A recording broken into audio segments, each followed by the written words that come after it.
Que chacun des chercheurs que vous êtes et les chercheurs qui sont les doctorantes et doctorants.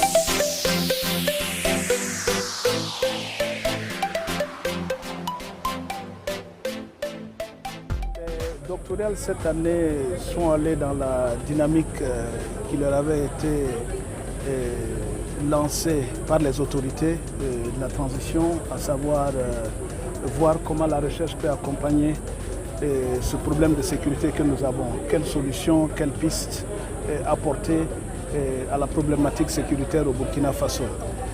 Et donc, vu que c'est un domaine dans lequel je travaille depuis bien d'années, on m'a amené à échanger avec les étudiants, les doctorantes et doctorants, et pour voir ensemble quels défis nous pouvons prendre ensemble, et pour travailler à accompagner pas seulement les autorités, mais les populations surtout, à faire face à ce problème. On a lancé des challenges à la fin qui sont, nous vivons des pertes en vie humaine aussi bien dans les populations que chez les VDP et les FDS, et quelles pistes de recherche pour accompagner justement des solutions et trouver des solutions à endiguer ou diminuer ces pertes en vie humaine que nous connaissons depuis quelques années. Donc voilà un peu le sujet de discussion que nous avons. Et les questions étaient encore beaucoup plus intéressantes, et surtout celles en ligne. Je pense qu'on a eu une très bonne participation et je félicite non seulement les universitaires, les professeurs qui ont pris à bras le corps cette problématique, mais la conclusion qu'on tire, c'est que c'est la recherche qui doit accompagner les politiques de décision. La recherche doit venir avec des faits probants, et qui amènent les politiques de décision à suivre un peu ce qu'il faut dans le cadre du domaine universitaire pour une recherche appliquée.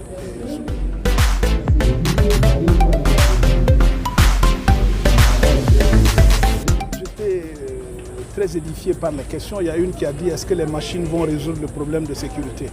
Et bien, on lui a dit l'objectif, ce n'est pas que la science crée des machines qui vont endiguer le problème d'insécurité que nous connaissons, mais c'est voir comment toutes les données utiles et utilisables à travers la sociologie, l'anthropologie, l'environnement, l'aménagement du territoire, la surveillance faciale, tout ce que nous avons de disponible, même la géolocalisation au niveau des taxis, des transports urbains et tout, comment ces données-là peuvent être mises à contribution dans un calcul intense des grosses données, et pour, avec l'intelligence artificielle que nous connaissons, accompagner pour des solutions qui vont nous aider.